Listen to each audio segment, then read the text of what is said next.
Watu wote mnaonisikiliza na hata wale mnaonitazama, ni wakati wa kuguswa na Mungu aliyetushindia kifo na mauti, aliye na funguo za kuzimu na funguo za mauti, aliye na chapa, Yesu Kristo peke yake. Haleluya, Bwana Yesu asifiwe.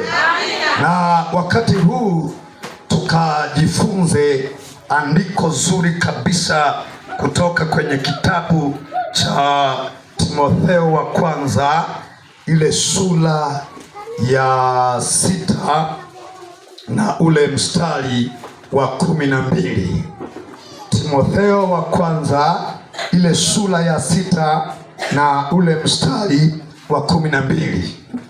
Biblia inasema, piga vita vile vizuri vya imani, shika uzima ule wa milele ulioitiwa, ukaungama maungamo mazuri mbele ya mashahidi wengi. Bwana Yesu libariki neno hili katika jina la Yesu. Amen. Bwana Yesu asifiwe. Na kwa maandiko haya niliyoyasoma tunapata ujumbe unaitwa kupigana vita vya imani. Kupigana vita vya imani. Ujumbe unaendana na maandiko niliyosoma. Maana kuna kanuni za kuandaa ujumbe. Mwingine unaweza kasoma andiko lakini ujumbe ukawa tofauti na andiko. Kwa hiyo hapa ni ujumbe wenyewe unagusa kwenye andiko lenyewe. Kupigana vita vya imani. Kupigana vita vya imani. Na kitabu hiki nilichokisoma, Timotheo wa kwanza, hii sura ya 6 mstari wa 12. Kabla hatujaelezea maandiko haya, tumjue kwanza mwandishi aliyeandika maandiko haya alikuwa ni nani. Mwandishi wa kitabu hiki anaitwa Mtume Paulo.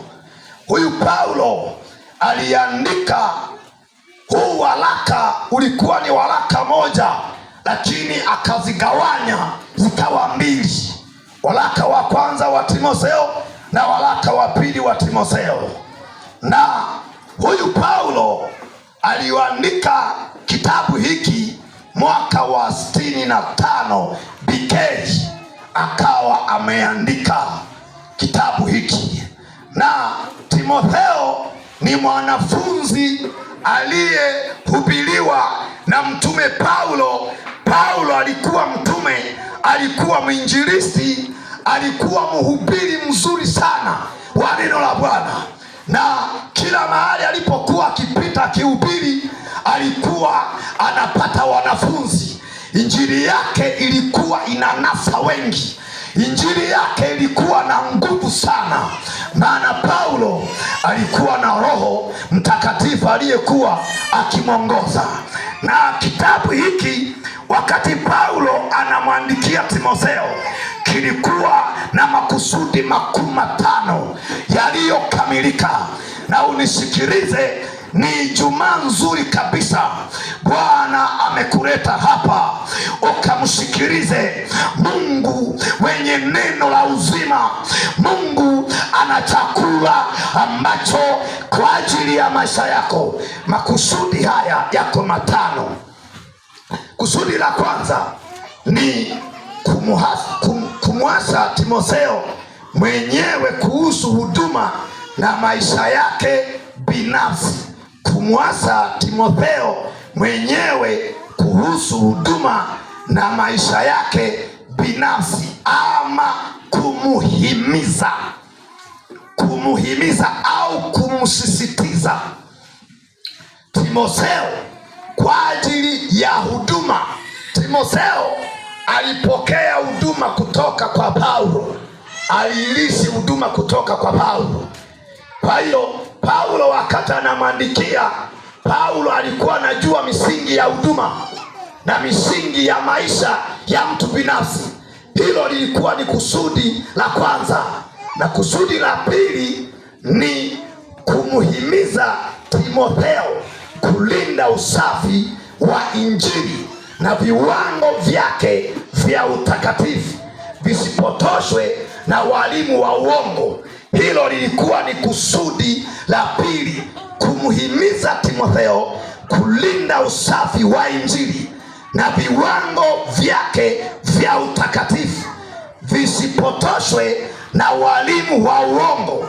Kwa hiyo Paulo alikuwa anamuhimiza Timotheo kulinda usafi wa Injili, kwamba Injili ni Injili safi ambayo haihitaji kando kando, ni Injili ambayo imenyoka, ni Injili ambayo imehakikishwa, haihitaji kisaidizi chochote, yani imekamilika.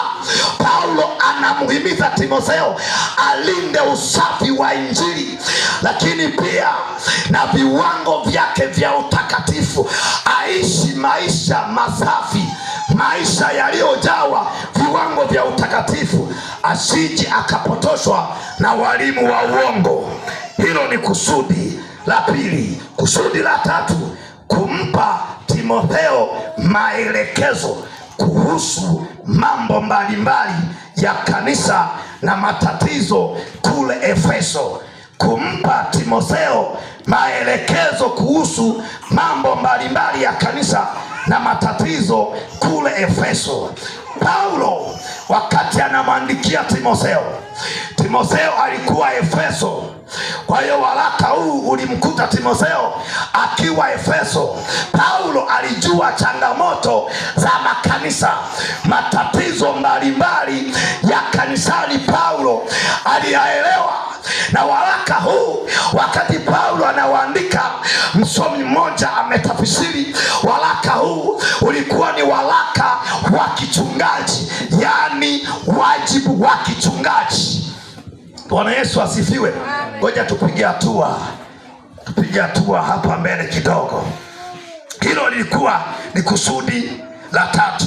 Na kusudi la nne, kumuhimiza Timotheo aipiganie imani kwa bidii. Kumuhimiza Timotheo aipiganie imani kwa bidii. Na unisikilize, Paulo alipigana vita vya imani sana. Kati ya mahali ambapo mtu yoyote akishindwa ni kupigana vita vya imani, ni kupigana vita vya imani. Hapo ndipo kipimo cha mtu yoyote anayejiita ameokoka. Hapo ndipo kipimo, awe mwanamke, awe mwanaume, awe askofu, awe mchungaji, awe shemasi, awe yoyote. Hapo ndipo kipimo. Ukishindwa kupigana vita vya imani, wewe hautakuwa mwanajeshi wa kiroho, hautaweza kuzipata zile haki zako. Kwa hiyo Paulo anamuhimiza Timotheo apigane vita vya imani kwa bidii, sio kwa ulegerege, sio kwa kulalamika, sio kwa kuchoka. Hapana, kwa bidii. Bwana Yesu asifiwe. Haleluya. Haya makusudi yanakuhusu na wewe. Unahubiri watu wanaokoka, lazima wajue makusudi haya, lazima wafundishwe kuipigania imani kwa bidii, imani kwa bidii. Hilo lilikuwa ni kusudi la nne. Na kusudi la tano la mwisho, kumuhimiza Timotheo kukataa mafundisho ya uongo ambayo yalikuwa yanadhoofisha nguvu ya Injili iokoayo. Kumuhimiza Timotheo kukataa mafundisho ya uongo ambayo yalikuwa yanadhoofisha nguvu ya Injili iokoayo. Wakati Paulo ameitwa, alishitakiwa sana. Kama kupelekwa kwenye mabaraza mahakamani alifikishwa, na kama kusingiziwa maneno ya uongo, hapana, anahubiri vitu vingine huyo. Kwa hiyo Paulo alijua Injili iokoayo ina vita, ina upinzani sana, lakini yeye akasimama.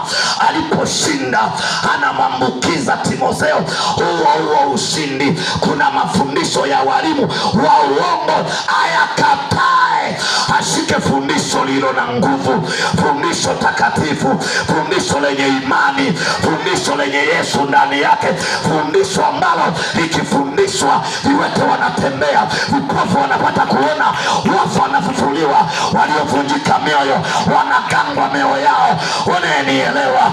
Unaweza kusema amen na makofi mengi kwa Yesu. Haleluya. Bwana Yesu asifiwe.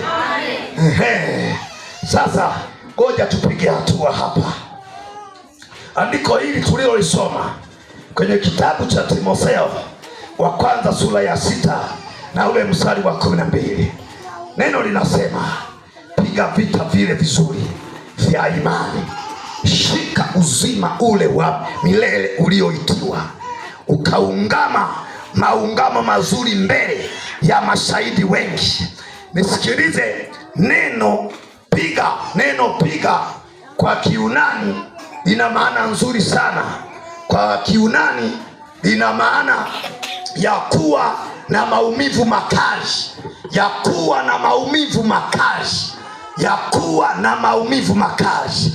Na Paulo alijua maisha ya imani ni maisha ya vita vikali, ni maisha ya mapambano, ni maisha ya kupambana, ni maisha ya kuvumilia, ni maisha ya kutegemea nguvu nyingi za Roho Mtakatifu. Kwa hiyo ngoja tupige hatua hapa. Anaposema piga vita vile vizuri vya imani, shika uzima ule wa milele ulioitiwa, Paulo alijua kwamba tulichoitiwa ni uzima wa milele. Sasa ili uzima wa milele upate, unahitaji kupigana vita vya imani. Upigane vita vya imani. Ukisha vishinda vita vya imani, hapo ndipo utapata ushindi. Bwana Yesu asifiwe. Ngoja tupige hatua hapa. Somo hili kuna vipengele vitatu.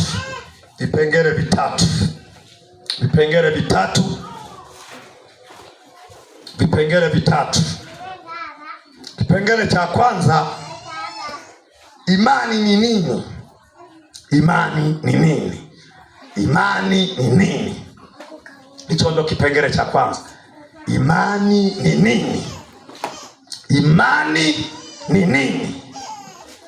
Napofundisha kupigana vita vya imani, tuelewe imani ni nini. Maana kuna mwingine anasema na imani, ukimpima imani yake anakimbia. Ujue huyo anasema imani, akitokea tu yoyote, yani amejipanga sawasawa, habaki anakimbia. Jambo lolote baya likimkabili anakimbia. Ujue huyo anaiongea imani, haielewi. Bwana Yesu asifiwe. Haielewi. Imani maana ya kwanza ni uwezo wa kufanikisha kila jambo. Uwezo wa kufanikisha kila jambo. Uwezo wa kufanikisha kila jambo. Hiyo ndiyo inaitwa imani. Ni uwezo wa kufanikisha kila jambo. Mtu yoyote anayetaka jambo lake afanikiwe, ukiona ulilipa wiki moja hilo jambo lifanikiwe, wiki ikapita, wiki ya pili ikapita, ya tatu, ya nne, imani imefeli kufanya jambo. Imani imefeli kufanya jambo. Kwa hiyo imani ni uwezo. Neno uwezo kwa lugha nyingine nguvu ya kufanikisha kila jambo. Ukiona unafanya jambo halijafika mishoni ukashindwa, ujue imani yako imeshindwa kufanya kazi. Baba mmoja wakati alipoota ndoto anapigana na wanajeshi. Yeye ana bunduki na wao wana bunduki. Bunduki zao zina risasi kali. Bunduki yake akapiga mara ya kwanza, ya pili risasi zikaisha, akabaki hivyo hivyo.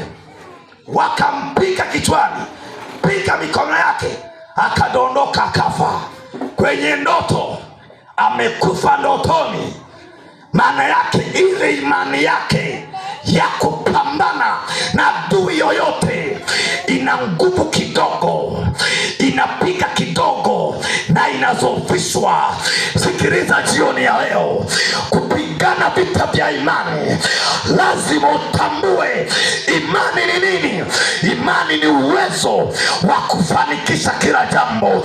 Walio na imani wanafanikisha jambo, iwe la kiroho iwe la kimwili, wanafanikisha na chochote watakachopambana nacho. Imani yao inatoa ushindi, sio kesho, hapana, pale pale pale pale pale pale pale pale. Haleluya! Mwaka 2026 umeingia. Leo ni mwezi wa 7. Kuna mambo litarajia Bwana kutendee. Mbona bado hujayaona? Mbona bado hujayaona? Imani yako haileti ushindi.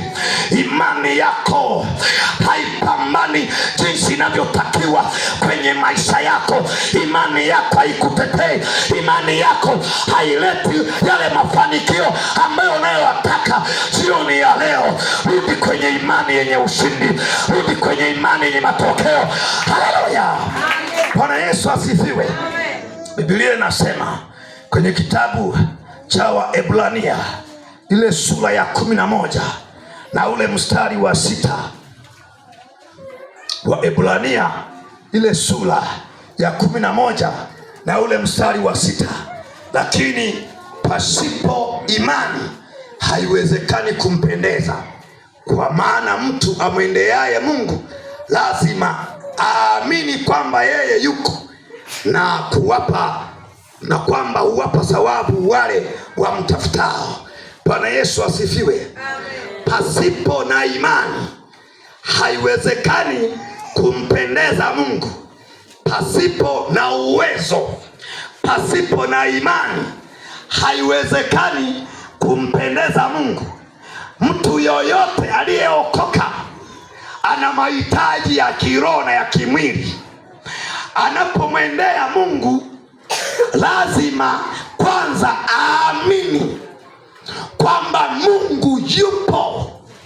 Aamini kabla hajamwendea Bwana, lazima aamini Mungu yupo na huwapa thawabu wamwendeaye wamtafutao. Lazima aamini. Pasipo imani hakuna majibu yoyote. Sikiliza, Mungu anatenda mahali palipo na imani. Mungu anamuona mwanadamu aliye na imani. Mungu anamwinua mtu aliye na imani. Mungu anashuka na mamlaka yake kwa mtu aliye na imani. Kwa mtu ambaye ana imani anampendeza Mungu maisha yake yote. Haleluya! Bwana Yesu asifiwe. Maana ya pili ya imani ni ufunguo wa kufungua na kupokea unachokitaka kutoka kwa Mungu.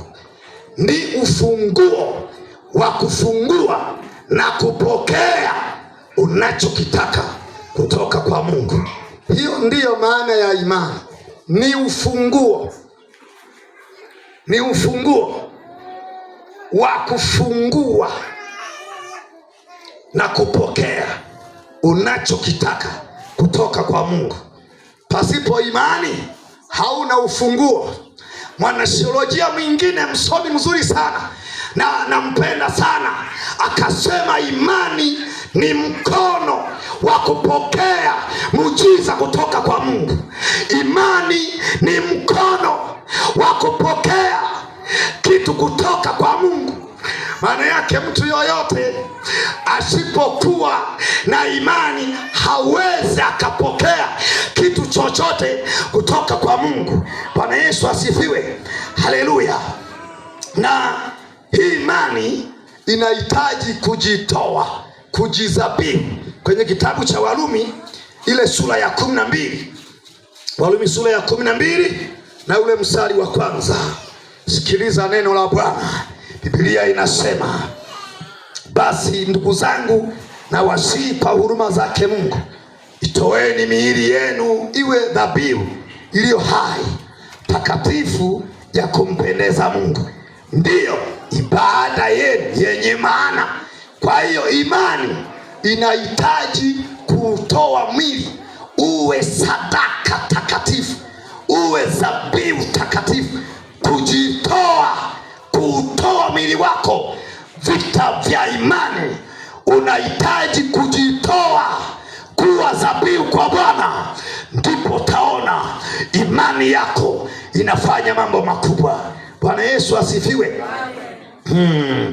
Naomba tupige hatua hapa kwenye kitabu cha Mathayo, Injili ya Mathayo ile sura ya 8 na ule mstari wa 5 hadi wa 13. Tupige hatua hapa. Injili ya Mathayo ile sura ya 8 na ule mstari wa 5 hadi wa 13. Hata alipoingia Kapernaumu, akida mmoja alimjia akamsihi akisema, Bwana, mtumishi wangu amelala nyumbani, mgonjwa wa kupooza, anauma sana. Yesu akamwambia, nitakuja nimponye. Yule akida akamjibu akasema, Bwana, mimi sistahili wewe uingie chini ya dari yangu, lakini sema neno tu na mtumishi wangu atapona. Kwa maana mimi nami ni mtu niliyewekwa chini ya mamlaka, mwenye askari chini yangu. Nikimwambia huyu nenda, huenda, na huyu njoo, huja, na mtumwa wangu fanya hivi, hufanya. Yesu aliposikia hayo alistaajabu, akawaambia wale waliomfuata, amini nawaambieni, sijaona imani kubwa namna hii kwa yoyote katika Israeli. Nami nawaambieni ya kwamba wengi watakuja kutoka mashariki na magharibi, nao wataketi pamoja na Ibrahimu na Isaka na Yakobo katika ufalme wa mbinguni, bali wana wa ufalme watatupa katika giza la nje, ndiko kutakuwako kilio na kusaga meno. Naye Yesu akamwambia yule akida, nenda zako na iwe kwako kama ulivyoamini. Mtumishi wake akapona saa ile ile. Bwana Yesu asifiwe. Amen. Kupigana vita vya imani. Huyu tumemsoma kwenye Biblia, anaitwa akida. Huyu akida alikuwa na mgonjwa nyumbani kwake. Mgonjwa yule alikuwa amepooza mwili wake wote, miguu yake imepooza, mikono yote imepooza, hawezi kutembea wala kuinuka. Nijazie hiyo maiki. Hawezi kutembea wala kuinuka siku zote. Huyu akida ndani yake pakaanza kuzungumza, nitakaa na mgonjwa huyu hadi lini? Hii taabu nitakuwa nayo hadi lini? Huu ugonjwa nitakuwa nao hadi lini? Ndani yake pakaanza kutengeneza maarifa, hekima. Nenda kwa Yesu. Yupo pale Kapernaumu anaendelea na ibada. Yesu wakati anakuja alikuta watu wana magonjwa. Wengi imani zao sio imani zinazoleta ushindi, sio. Akida akatembea, alipofika akamsihi katikati ya makutano ya watu. Akida alipomsihi Yesu aenda akamponye mtumishi wake, Yesu akaitikia akasema, nitaenda nimponye, nitakuja nimponye. Ndani ya akida, imani inatoa mwongozo kwamba sio akaombewe, sio akawekea mikono. Hapana, hapana, hapana. Mwambie aseme neno tu, mwambie aongee neno tu. Atakapoongea neno tu, huyo mgonjwa atapokea uponyaji. Akitaka mwambia, Yesu akaambiwa, wewe ustahili kuja chini ya dari yangu. Sema neno tu na mtumishi wangu atapona huko. Yesu akainuka, akasimama katikati ya makutano, akawatazama watu wote. Yesu alikuwa akitazama, anaona huyu ana imani, huyu hana imani, huyu imani yake ni ndogo, huyu yani hamna kabisa. Akatazama watu wote, na sio makutano hayo tu, hadi kula alikopita akiwa anahubiri, anaombea watu wenye mateso mbalimbali. Yani akastaajabu yale maneno yaliyonenwa na akida. Sikiliza nikwambie, mtu ambaye ana imani ndani yake, hata kuongea kunatambulishwa na imani, hata kuzungumza kunatambulishwa na imani, hata kutembea kunatambulishwa na imani, hata kukimbia kunatambulishwa na imani. Haya, mchapie Yesu makofi mengi. Bwana Yesu asifiwe. Acha unyonge nyonge. Haya magonjwa sasa, hii ndoa sasa, mara inaenda hivi, mara inaenda hivi. Acha unyonge nyonge. Imani, hata kuongea, hata kuzungumza, hata kuomba, lazima imani itende kazi. Imani na mawimbi yake, imani na sauti yake, imani na mawimbi yake. Mwenye imani akianza kuongea, kuna vitu vinaanza kutokea. Haleluya! Makofi mengi kwa Bwana aliye hai. Bwana Yesu asifiwe. Yesu akastaajabu, akashangaa maneno ya akida. Akasema, sijawahi kuona katika Israeli yote.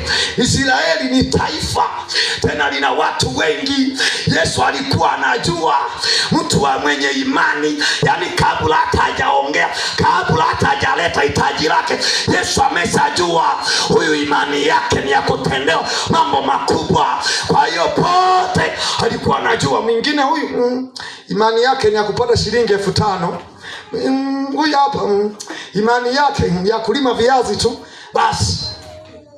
Alikuwa anajua huyu imani yake ameweka mipaka kwamba Yesu aweza akaponya kansa.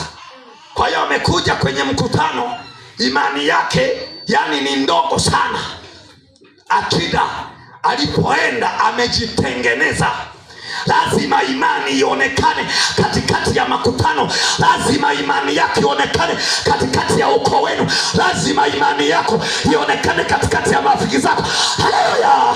Makofi mengi kwa Bwana aliye hai. Yesu akamwambia akida, nenda kama ulivyoamini. Nenda kama ulivyoamini. Akida akaondoka kama alivyoamini.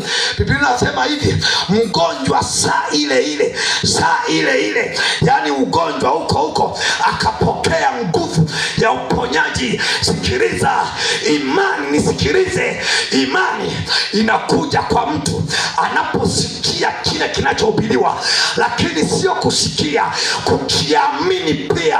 Kusikia na kukiamini pia.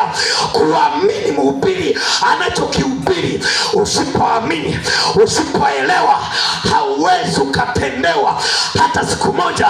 Wengine utawaona wanabeba magodoro wanaondoka, wengine utawaona kansa inaondolewa, wengine utaona kulasha inaondolewa, wengine utaona minyororo inapasuliwa, vifungo vinavunjika, utaona haki zinakombolewa, zinarejeshwa. Haleluya!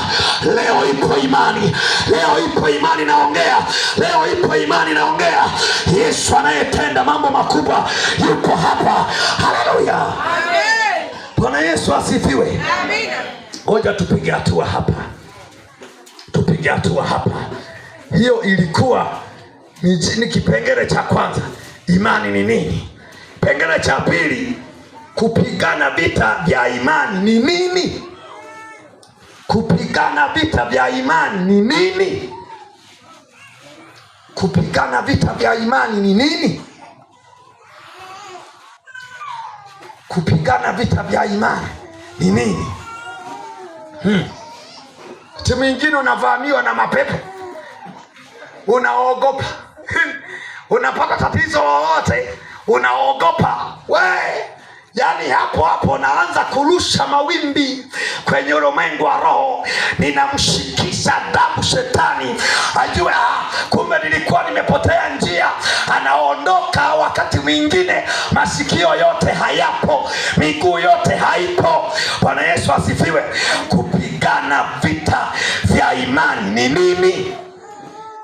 Kupigana vita vya imani ni nini? Kupigana vita vya imani ni kusimama katika imani bila kujali upinzani tunaoweza kukutana nao.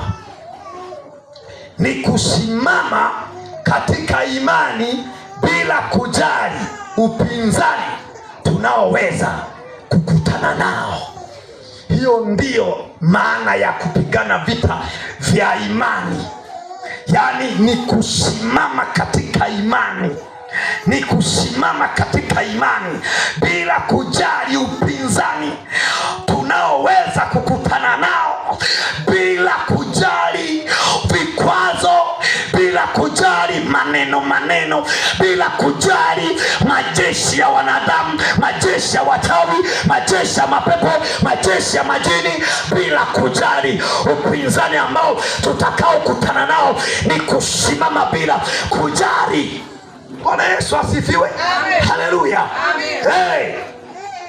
Ni kusimama katika imani. Kwenye kitabu cha Kutoka ile sura ya 14 ule mstari wa 10 hadi wa 18.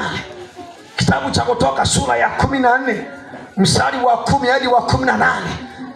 Hiki kipengele cha pili, kupigana vita vya imani ni nini, nimesha kuelezea. Ni kusimama katika imani bila kujali upinzani tunaoweza kukutana nao. Yani washirika tunao wengi sana, wengi ambao tunasema tunaenda mbinguni, lakini tatizo lipo kwenye imani, lipo kwenye imani, lipo kwenye imani, lipo kwenye imani, lipo kwenye imani, lipo kwenye imani. Hiyo Kutoka sura ya 14 ule mstari wa 10 hadi wa 18. Hapo ni wana wa Israeli wamefika kwenye bahari ya Shamu, wakageuka nyuma, wakamuona Farao amekaribia pale walipo. Kutazama mbele, wakaona bahari ya Shamu, hakuna njia ya kupita. Ipo njia. Biblia inasema hivi, wana wa Israeli wakaogopa. Mungu hajawaambia waogope, wakaogopa. Wakaogopa, wakaanza kulia. Mungu hajawaambia walie, Mungu hajawaambia walie, hajawaambia waogope wala walie. Wakalia, wakamfuata Musa. Walimsulubisha sana wana wa Israeli, ndio maana Mungu alimsaidia akaenda mbinguni. Walimsulubisha sana, wakamfuata, wakamwambia Musa, umetuleta hapa, nyuma kuna Farao na jeshi lake, mbele kuna bahari ya Shamu, umetuleta tufie hapa. Wakaanza kukiri mauti, wakaanza kukiri kifo. Mungu hajasema wakiri mauti, Mungu hajasema wafe. Tatizo liko hapo. Unaona magonjwa, jambo baya, unakiri kifo. Hauna imani, hauna imani. Hata kama jambo baya lije kiaje, ninakiri mimi ni mshindi, ninakiri mimi ni mzima. Katikati ya kukiri kuna mambo yanatokea. Namuona Bwana anashuka katikati ya kukiri. Haleluya! Makofi mengi kwa Bwana. Kuna mambo mengi umeshindwa kuyapata, kuna mambo mengi unayatabikia kuyapata, lakini ndani ya imani, ukitambua ndani ya imani yote yanapatikana.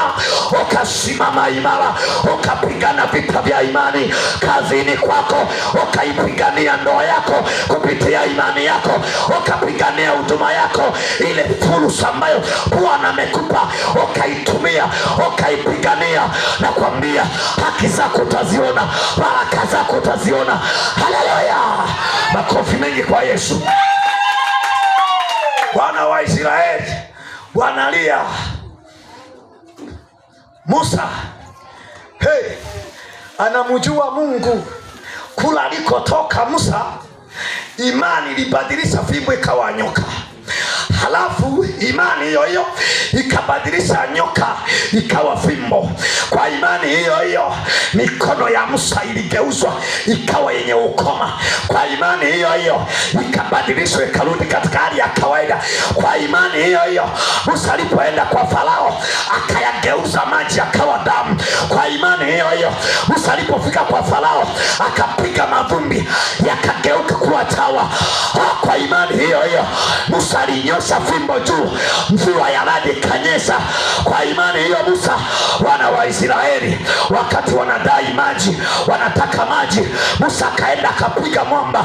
Kwenye mwamba fimbo ilipopigwa, kwa imani jiwe likatoa bubujiko la maji, likatoa kisima cha maji.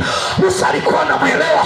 Leo nakwambia na kupeleka kwenye imani ya matendo leo, na kuingiza kwenye imani yenye ushindi.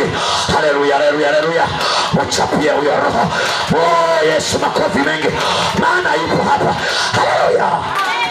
Musa alikuwa anaijua imani, alikuwa anaijua imani, alikuwa anaijua imani.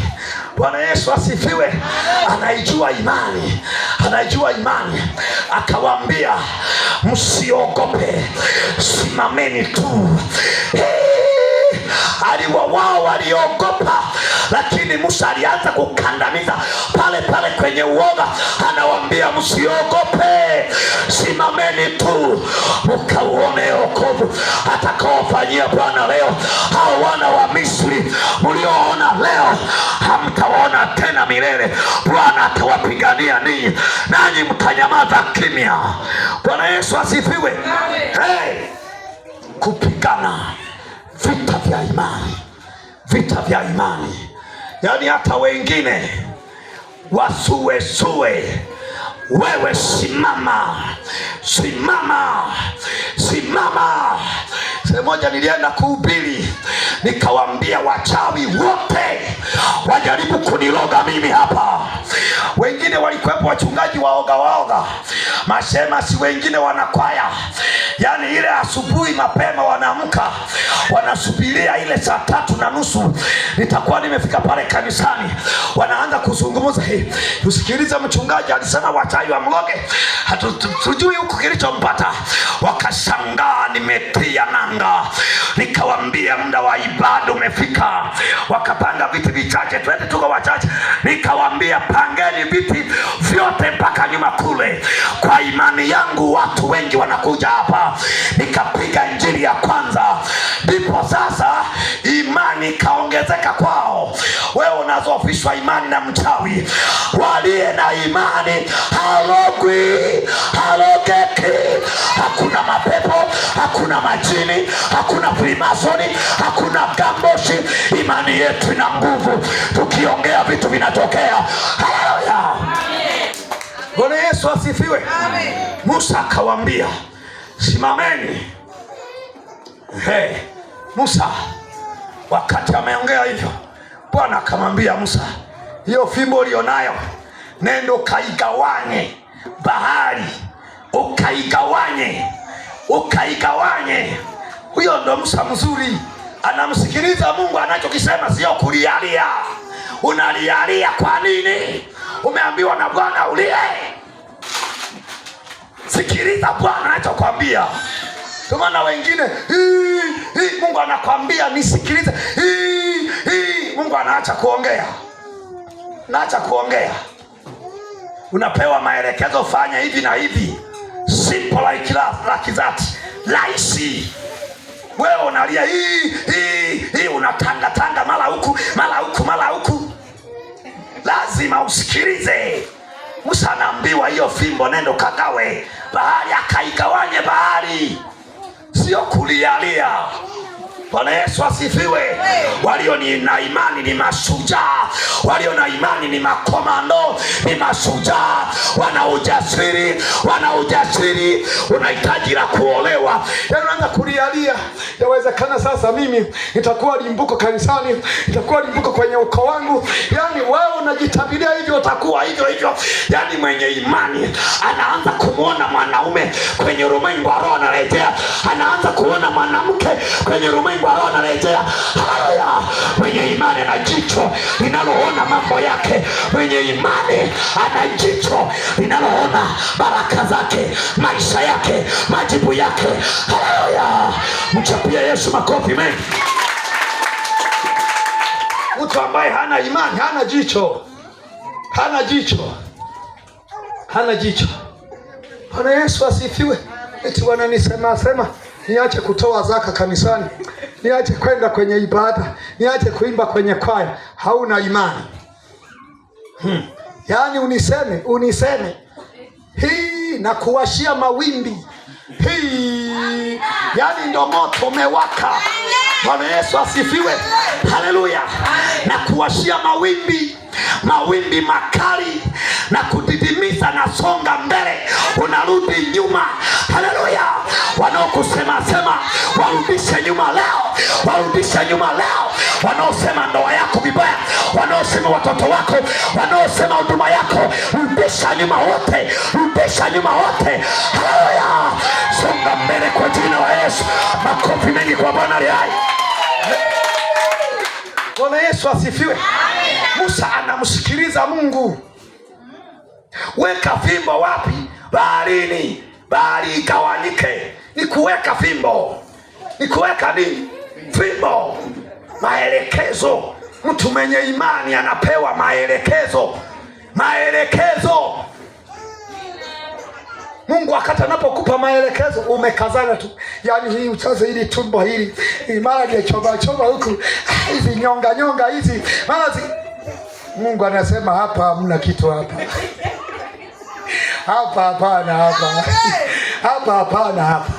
Hapana. Mtu mwenye imani kama tumbo linauma, kwanza ana utulivu wa ulimwengu wa roho, anasikiliza sauti ya mwamba ndani yake. Kwanza ana neno, ana mtu wa ndani ana imani, anaanza kuongea. Mtu wa ndani anaomba, mimi sio mgonjwa, sitakufa bali nitaishi, kwa kupigwa kwake mimi nimepona. Anaanza kuona dalili ya kufunguliwa, anaanza kuona dalili ya kupokea uponyaji. Haleluya. Bwana Yesu asifiwe. Haleluya. Amen. Musa akakamata fimbo. Alipofika pale akatazama hivi, yaani njia akaiona imeshafunguka. Alipoweka hivi tayari maji mkono wa kulia, mkono wa kushoto, tena barabara, wala matope hayakuonekana. Naona imani inakausha, inatengeneza njia. Mimi watu nawaambia, hata kama wewe usipoamini, mimi ninaamini. Kwa imani yangu utaona vitu vinaenda, kwa imani utaona vitu vinatokea, kwa imani utaona vitu. Yesu anatenda mambo makubwa ya ajabu sana. Haleluya. Na hapa kanisani, simameni mara kwenye imani, kwenye ulimwengu wa roho. Na yaona magari yanapakiwa pale, magari ya milioni 35, magari ya milioni 45 yanapakiwa pale. Matajiri wakubwa, wainjilisti wakubwa. Haleluya. Makofi mengi kwa Bwana hali hai. Mwenye imani anaona mambo yanayotokea. Nakwambia, anza kuona ndoa sina ndoa, anza kuona kazi ambaye una kazi, anza kuona pesa ambaye hauna pesa. Haleluya. Mchapie Yesu makofi mengi. Bwana Yesu asifiwe. Usiyekuwa na uwanja, anza kuona uwanja unakuja. Usiyekuwa na nyumba, anza kuona nyumba inakuja. Haleluya. Mchapie Yesu makofi mengi, makofi mengi, makofi mengi. Tunaufukuza umasikini kwa imani, kwa imani. Bwana Yesu asifiwe. Musa alipoweka hivi, bahari ikagawanyika. Wana wa Israeli wale ambao hawajaamini kabisa, hawajaamini, hawajaamini. Yani kama wewe ni baba, tangaza kujenga nyumba. Hata kama mke wako anakudharau, hata kama wanasema kwamba mbona huna uwanja, wewe jua kwamba mimi najenga nyumba, najenga nyumba. Kile unachokiongea nakwambia Bwana nasimama pale pale kwenye tamko pale pale, Bwana anatenda. Haleluya. Bwana Yesu asifiwe. Musa akawaambia twendeni. Wana wa Israeli wakaanza kutembea, wakaanza kutembea, wakaanza kutembea, wakaanza kutembea, wakaanza kutembea, wakaanza kutembea, wakafurahi. Halafu ilipofika mida ya mchana, Mungu kwa imani ya Musa, yani akatengeneza wingu likawakinga ili wasichome jua, wasije wakanung'unika. Maana mtu ambaye hana imani, yani ni kunung'unika tu, yani ni kulalamika tu, yani ni kunung'unika tu. Sikiliza nikwambie, utanung'unika mpaka parapanda itakapolia usipobadilika, ukijua kwamba haya ni masaa ya kuitaka imani yenye matokeo, masaa ya kuitaka imani ambayo inayoninyanyua hapa nilipo, imani ambayo inayonitangaza, imani ambayo inayoleta ushindi. Haleluya. Makofi mengi kwa Bwana. Bwana Yesu asifiwe. Ilipofika usiku na penyewe, Bwana kwa imani ya Musa, kwa imani ya Musa ikageuka kuwa nguzo, ikatoa mwanga. Wakaanza kuona wanapokanyaga. Alfajiri Farao amechungulia huyu hapo. Mungu akamwambia Musa, maisha ya Farao kwa imani hiyo hiyo nayo niamini, leo na yakomesha hapa hapa.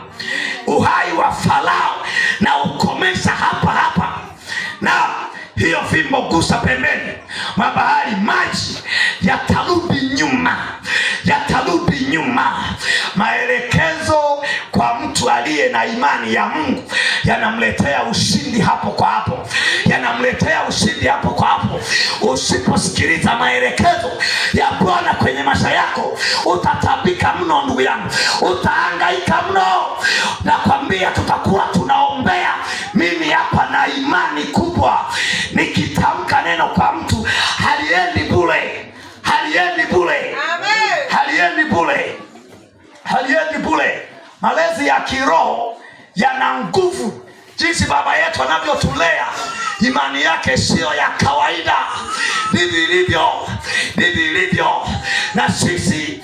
Yani imani, nikitamka mtu lazima kitu kimpate.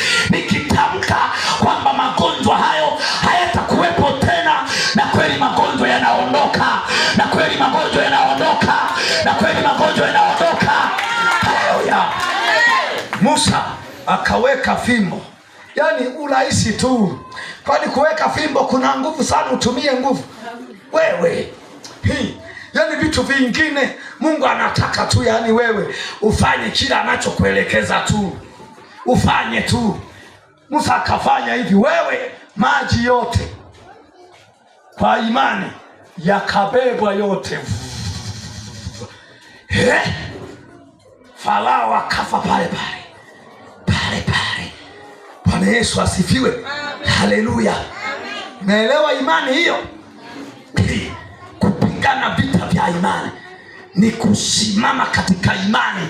Maana yake sasa Musa alisimama katika nini? Katika imani. Hakuangalia upinzani, na upinzani ulianza kwa wana wa Israeli. Umetuleta hapa, yani wewe Musa, wewe yanamsonta, hayajalishi kwamba huyu mpako mafuta, yanamsonta wewe kama mchungaji mmoja, washirika wakaijaribu imani yake. Wakaona mwambia mchungaji, kani wewe nakula zaka zetu, nakula zaka zetu.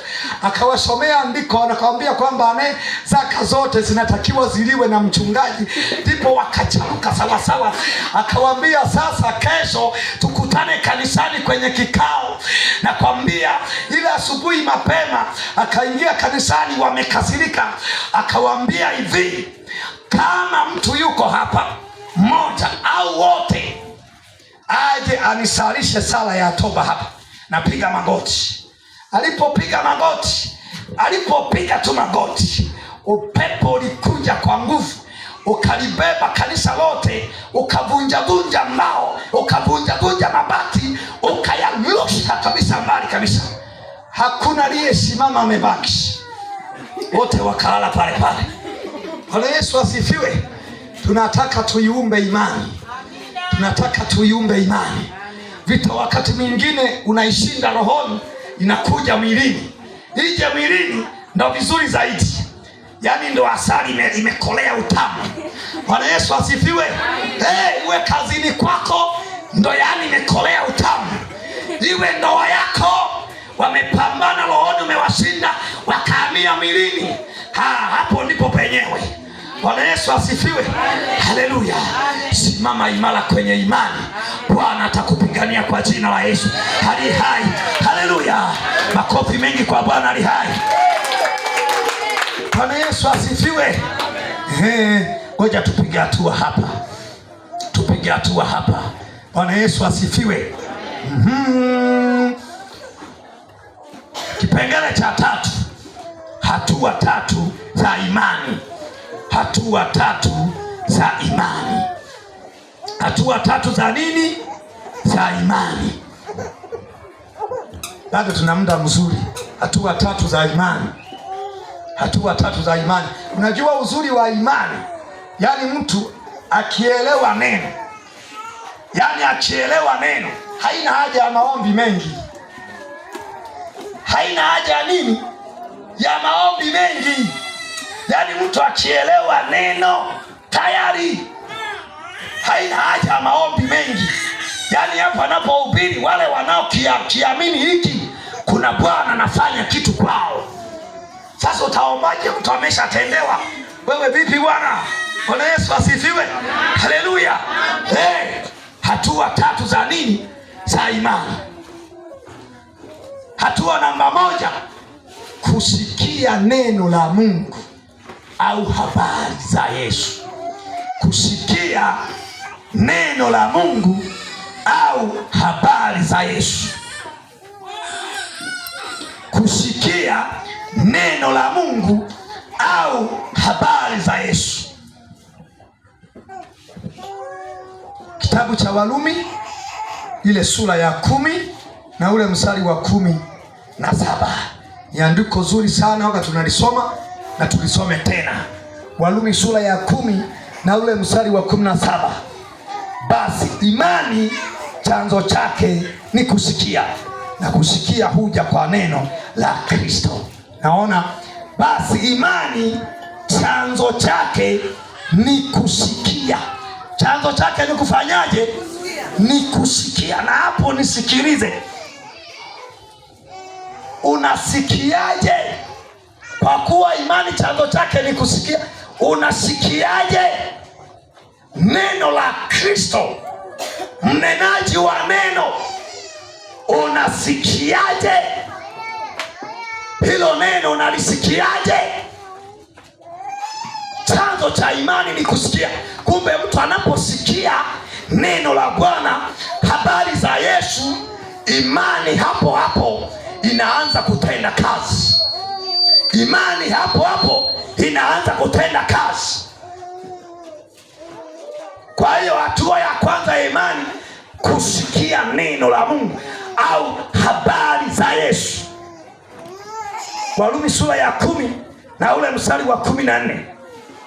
Warumi sura ya 10 mstari wa 14 hadi wa 15. Warumi sura ya 10 mstari wa 14 hadi wa 15. Basi wamiteje yeye wasiyemwamini? Tena wamwaminije yeye wasiyemsikia? Tena wamsikiaje pasipo mhubiri? Tena wamhubirije wasipopelekwa? Kama ilivyoandikwa, ni mizuri kama nini miguu yao wahubirio habari njema.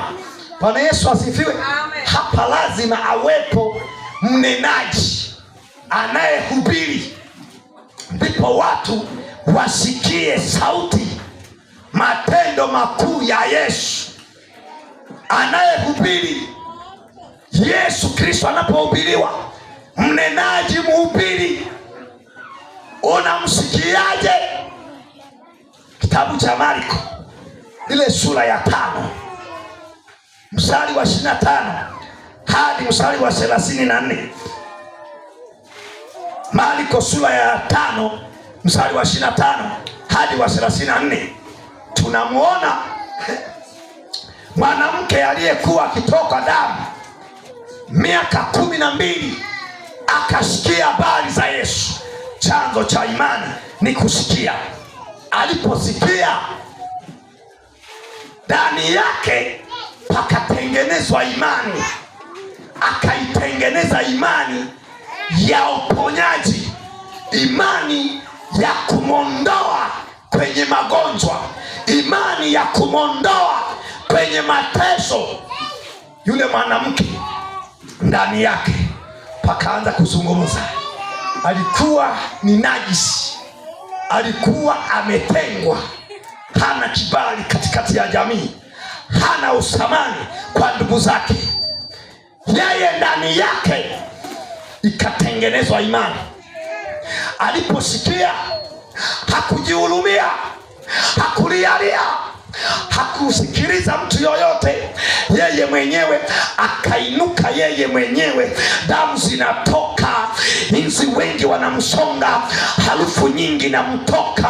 Huyo mwanamke akaanza kupiga hatua ya imani. Imani bila hatua ni bure. Imani bila hatua ni bure. Unataka Bwana atende jambo, amini, anza hatua. Amini, anza hatua. Una magonjwa, usibaki pale pale. Amini, anza kupiga hatua, hatua za uzima. Una uchumi mzuri, anza kutoka kwenye uchumi mdogo, anza kupiga hatua kwenda kwenye uchumi mkubwa. Huyo mwanamke akainuka yeye mwenyewe, anataka kudondoka, anajitia nguvu, anajitia nguvu, hana wa kumshika mkono. Watu leo wengi wanalialia, mambo mengi yanaharibika kwa sababu ya kulialia. Unategemea baba yako aje kusaidie, unategemea mama aje kusaidie, unategemea rafiki yako aje kusaidie. Watachelewa. Leo nakwambia, acha kujihurumia, inuka. Hatua za imani lazima zitende kazi. Haleluya! Makofi mengi kwa Bwana yai. Imani inahitaji hatua, hatua, hatua, hatua, hey, hatua. Yule damu zinatoka, mwili umekonda, unaona anatembea, anataka kuanguka, anajitia nguvu. Lazima nipone leo, lazima nipone leo, lazima nipone leo. Akatembea hatua ya kwanza, ya pili, ya tatu, akafika kwenye mkutano pale. Alipofika pale, hakuna njia ya kupitia, lakini kwenye jicho la rohoni, kwenye jicho la imani, akaona watu wanasogea pembeni, anapita. Akaanza kutembea, anakanyaga hatua ya kwanza, watu kweli wakaanza kumpisha, wakaanza kumpisha. Ndani yake panaongea, mimi sihitaji kuombewa, ni kugusa pindo tu la vazi la Yesu Kristo, msiba wangu utaondoka, kansa ya damu itaondoka. Alipofika pale, akagusa pindo la vazi la Yesu, chemichemi za damu zikakauka pale pale pale pale pale pale. Bwana Yesu asifiwe. Na kulisoma neno la Mungu panahitaji akili. Panahitaji nini? Unafikiri yule mwanamke angebaki pale pale, eti Yesu atakuja tu hapa, atakuja mchungaji kuniombea, atakuja tu hapa, atakuja askofu, atakuja hapa? Yesu ana watu wengi. Mchungaji haombei mtu mmoja tu, watu wengi. hatua, yule mwanamke akaondoka. Hata kama ninaumwa, lazima imani tende kazi. Tunanielewa wewe? Hatua za imani zinakufanya uwe mtu mkubwa. Hatua za imani zinakufanya haki zako ziende, baraka zako ziende. Haleluya! Makofi mengi kwa Bwana ali hai. Hatua za imani. Bwana Yesu asifiwe. Yani hata kwenye ukoo wenu hakuna hata moja aliyejenga nyumba. Yani sasa macho ya ndugu zako wataanza kuziona baraka ndani yako. Anza kuona kuna ghorofa zinajengwa. Unapoanza kutamka, mimi nitajenga ghorofa, nitanunua magari yenye thamani kubwa, nitaishi maisha yenye viwango vikubwa, nitakuwa mtu tegemeo, nikikanyaga mahali popote watu wenye taabu waanze kumuona Yesu, waanze kuona magonjwa yanaondoka. Haleluya! Bwana Yesu asifiwe. Hatua za imani. Yule mama alipopiga hatua, yani alipogusa tu hivi, yani ugonjwa wote ukaondoka, maumivu yote yakaondoka. Yesu akahisi mwilini mwake nguvu zimepungua. Akawauliza makutano na wanafunzi, ni nani aliyenigusa? Petro akamwambia, Bwana, wawaona hawa makutano wanaokusonga songa? Yule mwanamke akaondoka, anatembea, ana amani, ana furaha, yani afya yake imenawili, yani anapotembea anajisikia amani. Akamwambia, Bwana, ni mimi niliyekugusa. Yesu akamwambia, imani yako imefanyaje?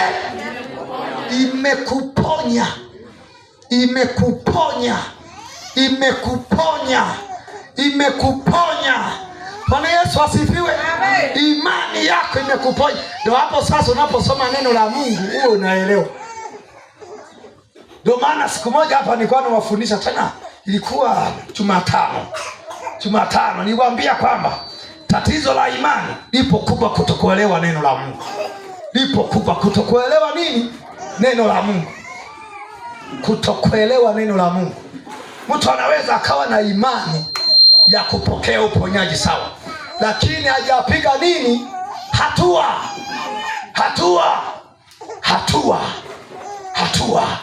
Bwana Yesu asifiwe. Hiyo ni hatua ya kwanza. Hatua ya pili ya imani, kuamini moyoni mwako.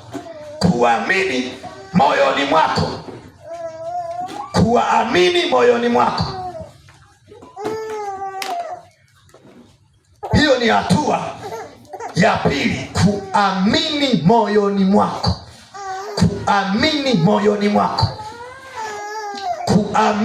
moyoni mwako.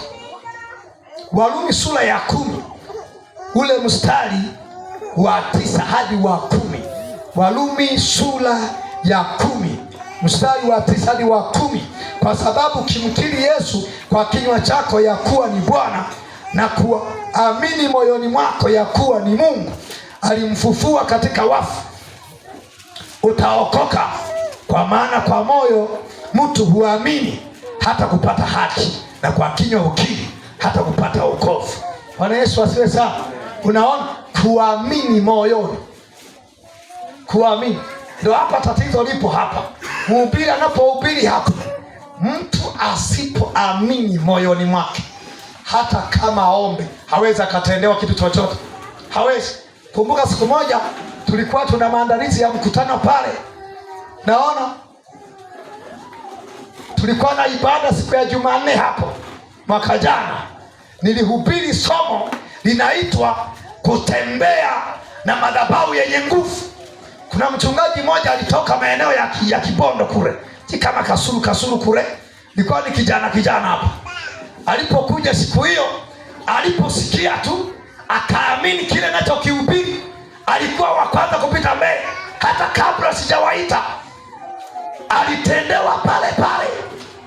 alitendewa pale pale. Kuamini moyoni mwako.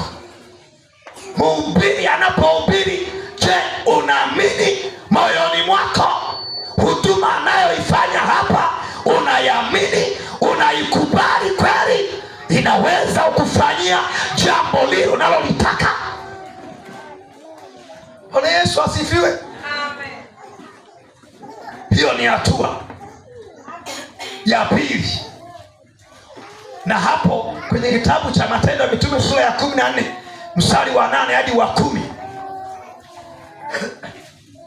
Matendo ya Mitume sura ya 14 mstari wa 8 hadi wa 10. Paulo alipoenda Listra, Paulo alikuwa mhubiri wa Injili, akapiga Injili pale. Unaona, pale Listra palikuwepo na kiwete tangu tumboni mwa mama yake, hajawahi kwenda, hawezi kutembea. Alipomwona Paulo akinena, alipomsikia Paulo akinena, akihubiri, yule mgonjwa akamini ndani ya moyo wake, akamini ndani ya moyo wake, akamini ndani ya moyo wake, akamini ndani ya moyo wake. Alipoamini ndani ya moyo wake, nakwambia kwamba alipoamini ndani ya moyo wake, jambo jipya lilitokea.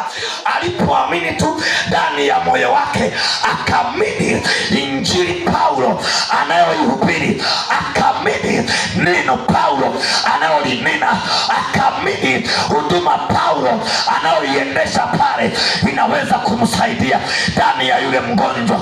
Ukatengenezwa mzigo wa imani, ule mzigo wa imani wa uponyaji. Yule mgonjwa mzigo wa imani ukaanza kumtabisha, Aya, akaona miguu yote imetiwa nguvu, akaona miguu yote imetiwa nguvu. Huyo mgonjwa akatiwa nguvu ndani yake. Baada ya hapo, Paulo akalipomtazama kwa jicho la rohoni, kwa jicho la imani, Paulo akaona kuna imani ndani yake, kuna imani ndani yake. Paulo akamsogelea, akamshika mkono, akamwambia simama. Kwa nini amwambie simame? Kwa sababu kuna imani ya kusimama ndani yake. Akasimama, miguu yote ikapokea uponyaji, akarukaruka akiwa mzima. Haleluya! Amini ndani ya moyo wako, kuna jambo naenda kutendeka leo hapa. Bwana Yesu asifiwe. Haleluya! Yule kiwete akatembea kwenye imani. Hapahitaji mtu yoyote, ni wewe mwenyewe, ni wewe mwenyewe, ni wewe mwenyewe, ni wewe mwenyewe, ni wewe mwenyewe. Sehemu moja nilienda kuhubiri, yaani wanakwaya wote wamemaliza kuimba, mvua kubwa ikatanda maeneo haya, wengine wote wakaanza kukimbia. Nikakimbia, nikakamata maiki, nikaenda jukwani, nikatamka, wewe mvua hauna mamlaka kunyesha hapa, ninakuamuru 1, 2, 3, ondoka hapa. Nikaondoka ile mvua. Waliokuwa wanakimbia wakaanza kurudi. Nilipoanza kuhubiri ni pale Runzewe tu, nilikuwa nahubiri maeneo ya Ibamba kule, yaani pale mjini, pale Runzewe, pale mjini kuna soko wanga wanapeleka nyanya, samaki. Kuna mama moja alikuwa na mapepo, yaani ile sauti wakati nahubiri mapepo yalimpagawa pale pale, akaanza kulia, kupiga makelele, huku sauti ya Injili inaendelea kuongezeka. Yale mapepo huko yakaondoka, akafunguliwa kule. Walikuja watu 4 kwenye mkutano. Ndio namshukuru Mungu, nimeomba, nimemaliza, nimekabidhi maiki, wanaleta sadaka, wanasema mchungaji ubarikiwe sana. Nikawauliza kwa nini? Wewe hujui tu kilichotokea sisi kule. Yaani wakati mvua ilipoanza kunyesha tulikusikia wakati ulipoomba. Yaani mvua ilipokata kuna jambo litokea sokoni, kuna mama alipagawa mapepo. Yaani kadri ulivyokuwa unaendelea kuhubiri, yale mapepo yalipiga kelele hadi yakaondoka. Kwa hiyo tumeleta sadaka kumshukuru Mungu kwa lile alilolitenda. Bwana Yesu asifiwe. Haleluya. Hatua ya tatu ya mwisho. Hatua ya tatu ya mwisho. Kukiri au kutamka kile ulichokiamini moyoni, au kuomba kile ulichokiamini baada ya kusikia. Narudia tena. Kukiri au kutamka kile ulichokiamini moyoni. Kukiri au kutamka kile ulichokiamini moyoni, au kuomba kile ulichokiamini baada ya kusikia. Hiyo ni hatua ya tatu ya imani. Ndio maana Paulo anasema ukimkiri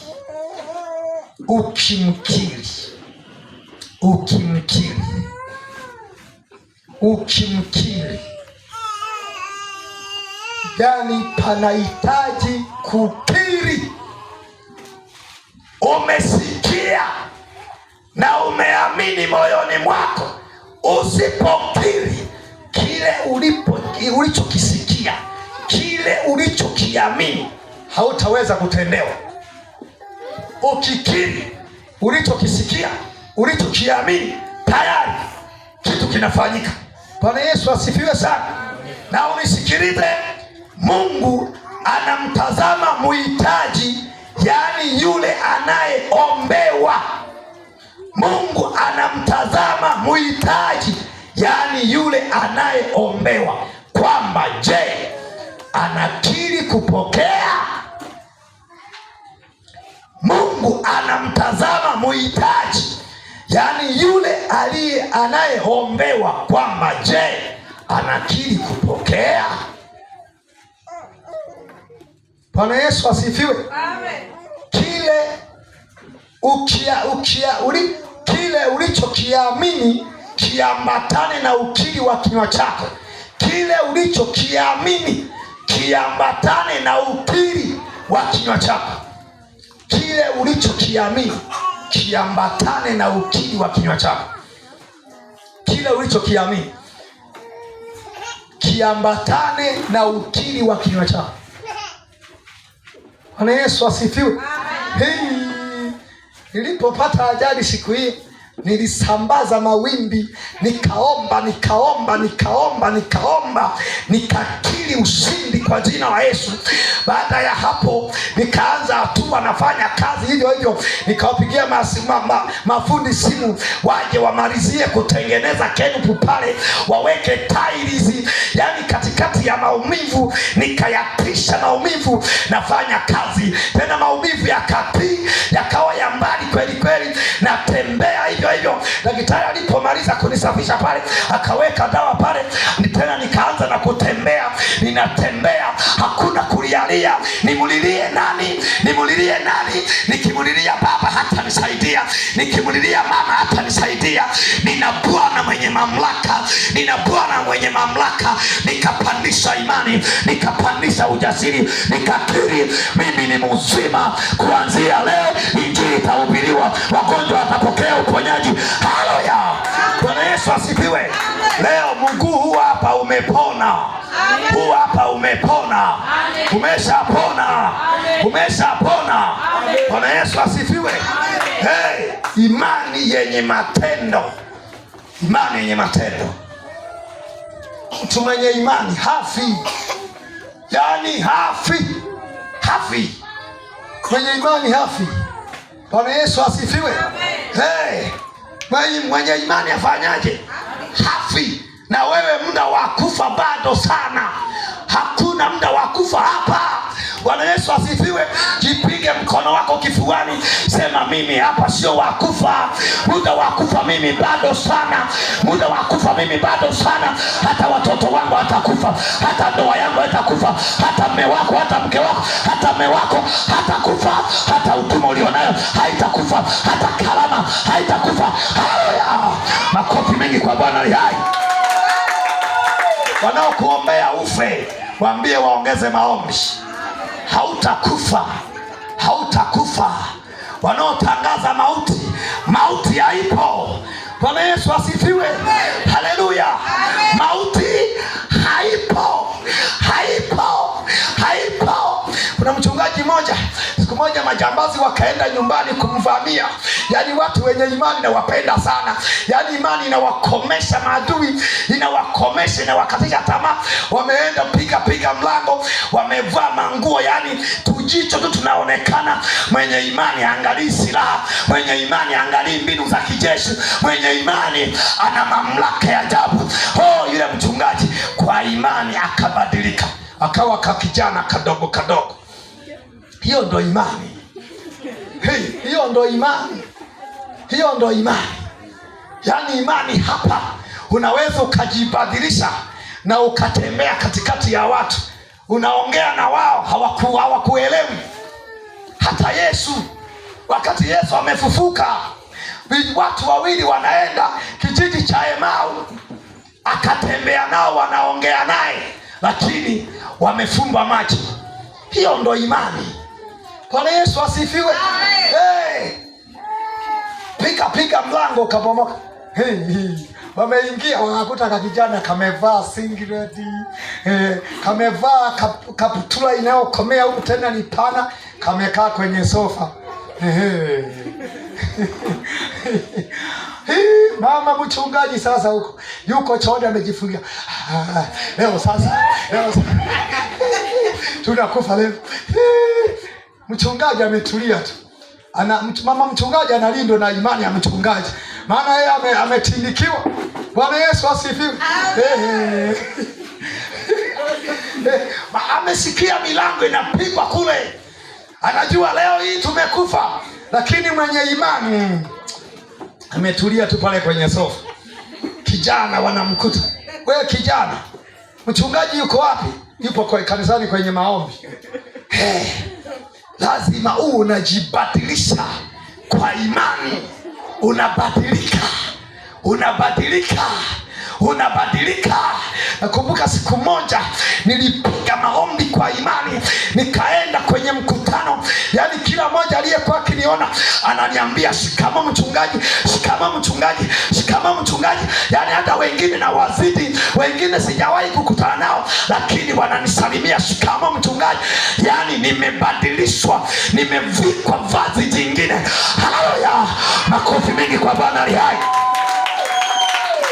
Ukiri ni nini? Ukiri ni nini? Ukiri ni kudhibitisha ulichokiamini kuwa ndivyo kilivyo. Tukamalizia hapa tukaomba. Ukiri ni kudhibitisha ulichokiamini kuwa ndivyo kilivyo. Hiyo ndiyo maana ya ukiri. Ndio maana wewe ukikiri mimi ni masikini, ndugu yangu, tutakuombea mno. Tatizo ni wewe ule nini? Ukiri.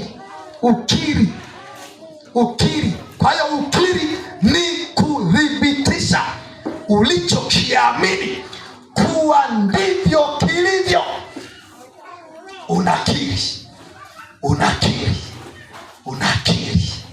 Hauna hela, unakiri pesa. Hauna nyumba, kiri. Wewe ni mgonjwa, kiri kile ulichokiamini. Mtu asipoamini hawezi akaomba. Ataomba nini? Kwa sababu hajaamini. Bwana Yesu asifiwe sana. Amini. Na Bwana akubariki kwa jina la Yesu. Simama hapo tukaombe. Simama hapo tukaombe. Simama hapo tukaombe. Simama hapo tukaombe. Simama tukaombe. Kupigana vita vya imani. Kupigana vita vya imani. Tuna kazi ya kupigana vita vya imani. Upinzani bila imani hautaweza kushinda. Imani yako lazima ihakikishe inashinda vikwazo, inashinda upinzani, inashinda inashinda vitu vyote, inashinda imani. Yesu akawaona vipofu wawili wanakuja kwake nyumbani, wameshika fimbo, wanagonga gonga, wanapapaza papaza, wakampazia, wakamwambia, mwana wa Daudi uturehemu. Yesu akawauliza, je, munaamini naweza kufanya hili? Wale vipofu wote wawili wakasema, naam Bwana, tunaamini unaweza kufanya hili. Yesu akainuka, akanyosha mikono yake, akawaambia, kwa kadiri mulivyoamini mpate. Ya kwambia, mtu wa kwanza macho yote yakafunguka, wa pili macho yote yakafunguka. Na kwambia, ukiamini hilo ulio nalo linalokutesa, na kwambia ukiamini Yesu anaweza kufanya sasa hivi, Bwana atalifanya, Bwana atalifanya, Bwana atalifanya, Bwana atalifanya, Bwana atalifanya. Naona Bwana anaanza kufanya, naona Yesu anaanza kufanya, naona Yesu anaanza kufanya. Anza kukiri, anza kukiri kwa kinywa chako, anza kutamka kwa kinywa chako, kiri kiri kiri. Hapo ulipo wewe ongea tu, wewe kiri kiri kiri kiri kwa kinywa chako, moyoni mwako umeamini. Anza kukiri kwa jina la Yesu, anza kukiri kwa jina la Yesu, anza kukiri kwa jina la Yesu, anza kukiri kwa jina la Yesu, anza kukiri kwa jina la Yesu.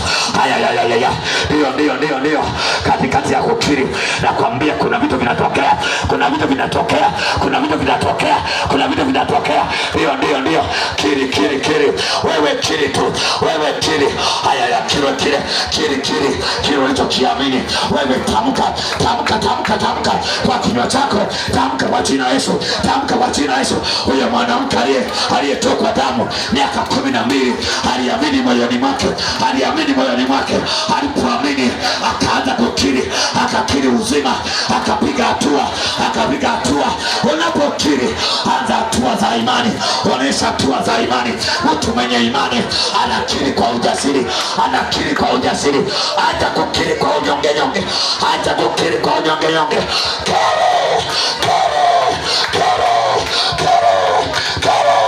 Naona vitu vinatokea, naona vitu vinatokea, naona vitu vinatokea, naona vitu vinatokea, naona vitu vinatokea. Naona matumbo yanafunguliwa, yanafunguliwa, yanafunguliwa, yanafunguliwa, yanafunguliwa, yanafunguliwa. Naona mateso yanaondoka. Kiri kiri kiri kwa kinywa chako, kwa kinywa chako, kiri kiri kiri kwa jina la Yesu. Wewe sio tasa, kiri. Mwanamke Hana, haya alikuwa ni tasa, walimudharau sana, walimuumiza moyo wake. Akapiga hatua za imani yake, akakiri yeye ni mama wa watoto wengi. Wakati anakiri, akapiga hatua kwenda hekaluni mwa Bwana akiwa nakiri, huko hatua zake za imani zinaongezeka.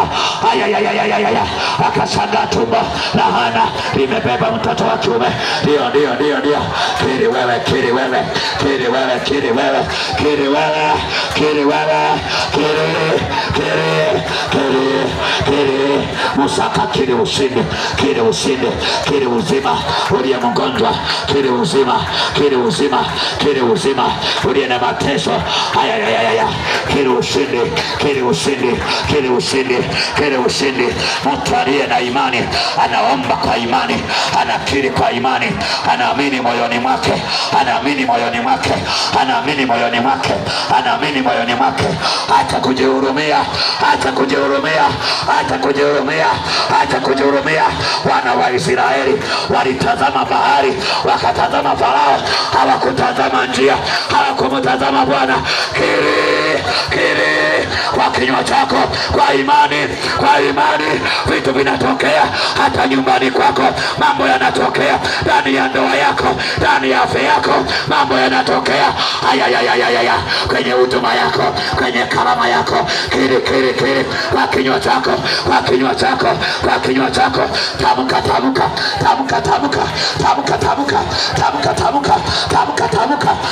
tu, wewe tamka, wewe tamka tu, tamka tu. Kiri kwenye ndoa yako. Tamka neno kwa ajili ya ndoa yako. Tamka neno kwa ajili ya mume wako.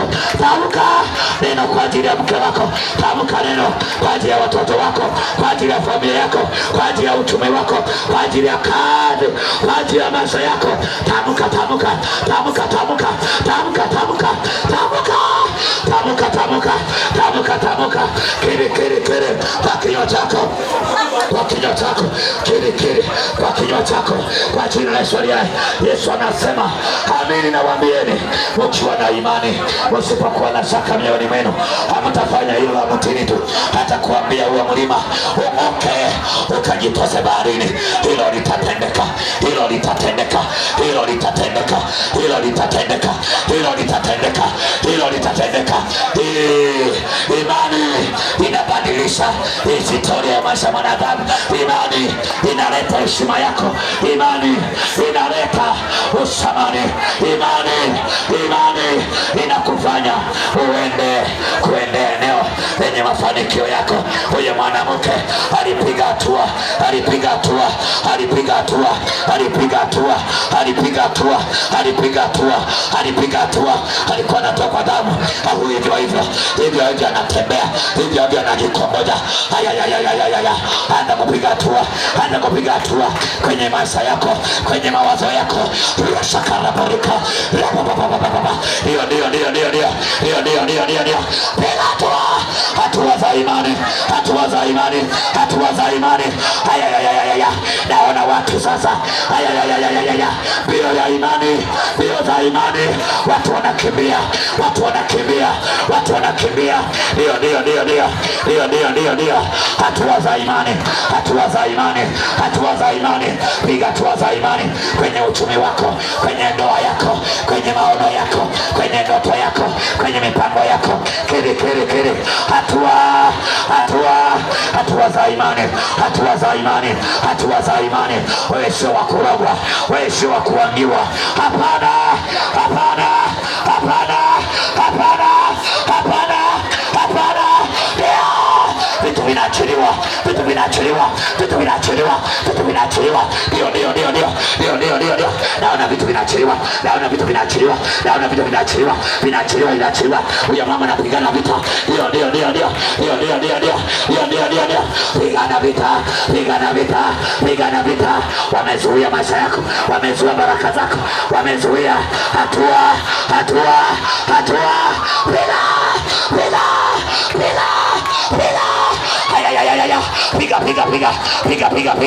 Pigana vita vya imani. Pigana mwanamke, ipiganie ndoa yako, pigania mume wako, pigania mke wako, pigania watoto wako, pigania huduma yako. Ndio wanapigwa hao maadui. Naona wanapigwa, naona malaika wameshuka hapa. Ndio.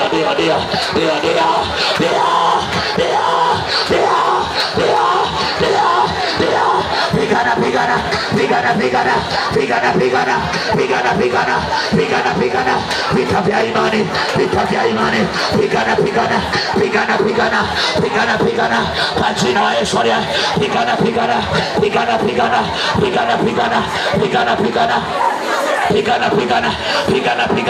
vita vya imani. Pigana muzidi adui yako leo, muzidi adui yako leo. Imani yako imuzidi adui yako leo, imuzidi adui yako leo. Pambana mwanamke, pambana mama, pambana kijana, pambana binti, pambana.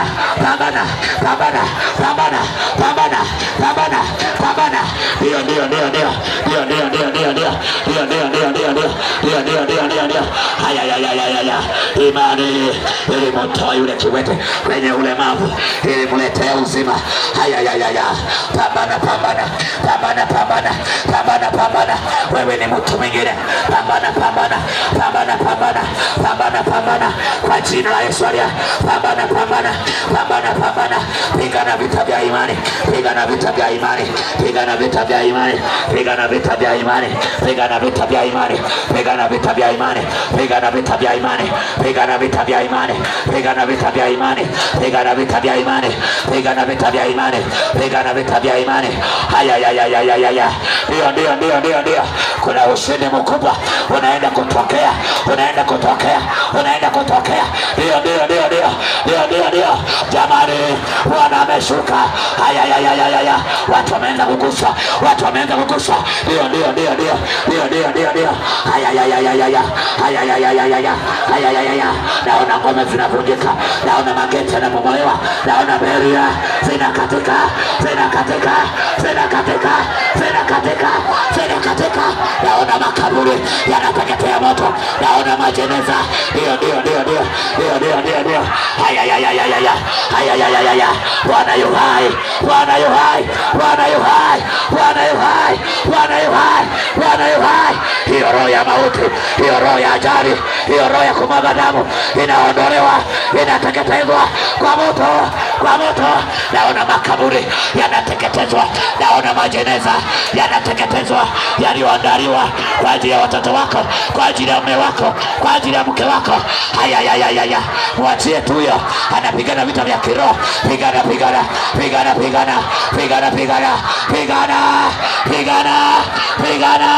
Pigana. Haya ya ya. Ndio. Upo ushindi.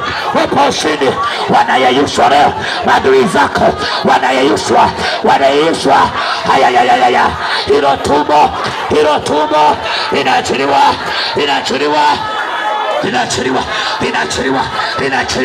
Vile vifungo na viona vinapasuka. Vifungo makaburini vinavunjika. Walichota mate. Haya kwa imani, hayo mate nayageuza kuwa moto. Ndio. Kifua kinafunguliwa, tumbo linafunguliwa. Haya ya. Ndio. Miguu yako inafunguliwa. Mauti inakimbia, inaondoka. Maadui wote waliokuzunguka wamezunguka ndoa yako, huduma yako. Haya ya, wanapigwa. Ndio. Wanachapa jamani, wanapigwa. Haya ya. Naona panga zinachinja, damu zinamwagika. Ndio.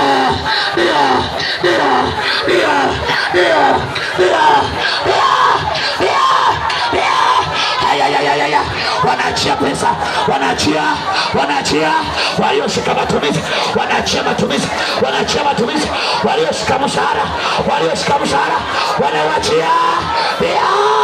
Wanapigwa jamani, wanapigwa.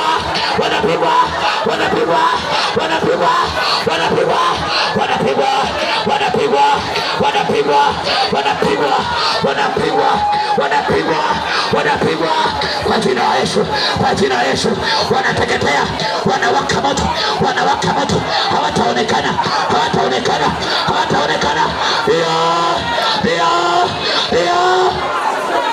Ndio.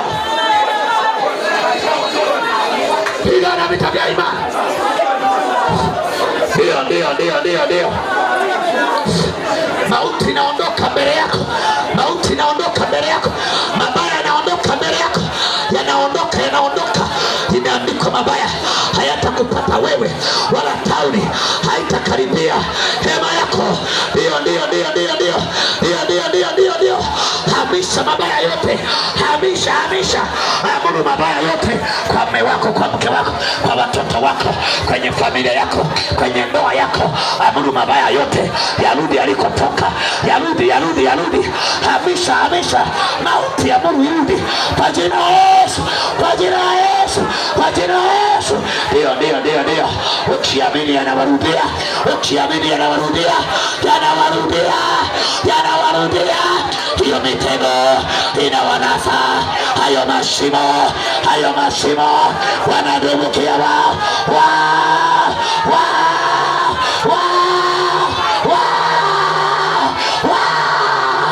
wamechimba mashimo, wamekuchimbia mashimo, wanadumbukia wao. Naona wanadumbukizwa, naona wanadumbukia wao wenyewe, na waganga wao na wachawi wao na viungo vyao, wanadumbukia.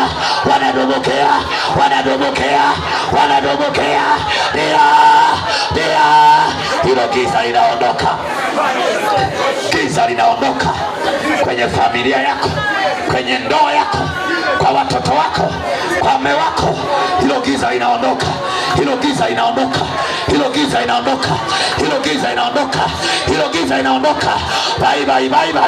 Bye bye.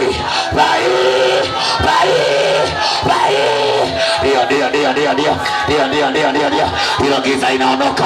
Naliona inaondoka, inakimbia. Bye. Waliopanga mabaya yanawarudia juu yao, yanawarudia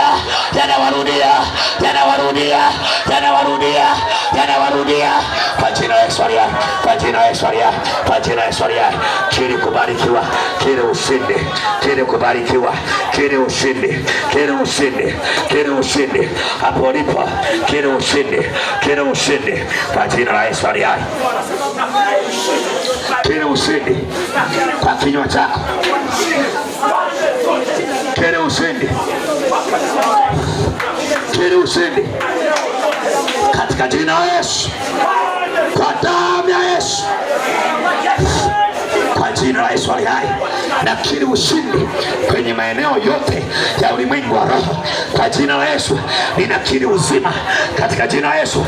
Ninakiri mtu mwingine, ninakiri mtu mwenye mamlaka, ninakiri ushindi, nakiri upenyo kwenye ulimwengu wa roho, nakiri ushindi zidi ya malango ya kuzimu, zidi ya maadui, zidi ya watesi. Nakiri ushindi, napokea haki zangu, napokea baraka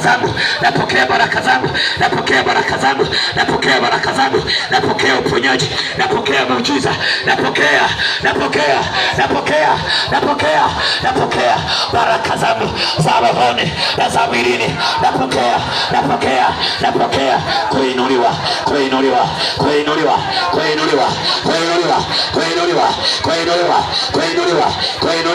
kwa jina la Yesu. Nageuka kwa imani katikati ya jamii, katikati watu, kuwa mtu mwenye mamlaka kwa jina la Yesu wa Nazareti aliye hai. Asante Bwana, asante kwa uwezo wako, asante kwa nguvu zako katika jina la Yesu. Weka mkono wako kifuani, nikatamke neno la imani.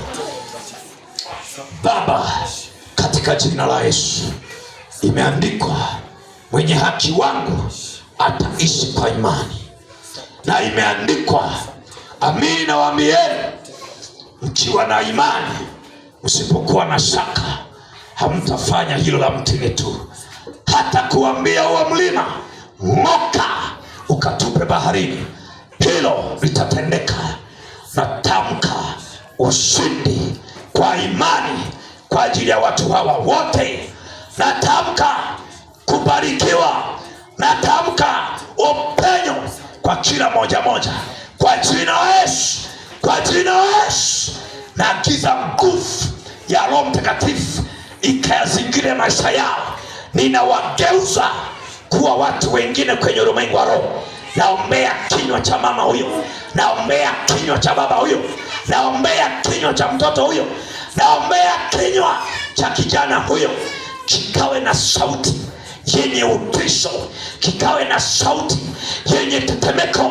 Naombea akili, naombea moyo, naombea miguu, naombea mikono kwa jina la Yesu, ikawe na mamlaka, ikawe na nguvu kwa jina la Yesu. Natamka ushindi. Pokea muujiza, pokea baraka katika jina la Yesu wa Nazareti aliye hai. Amen. Mchapie Yesu makofi mengi. Bwana akubariki. Unaweza kukaa sasa. Naomba chukua sadaka yako tukamtolee Mungu.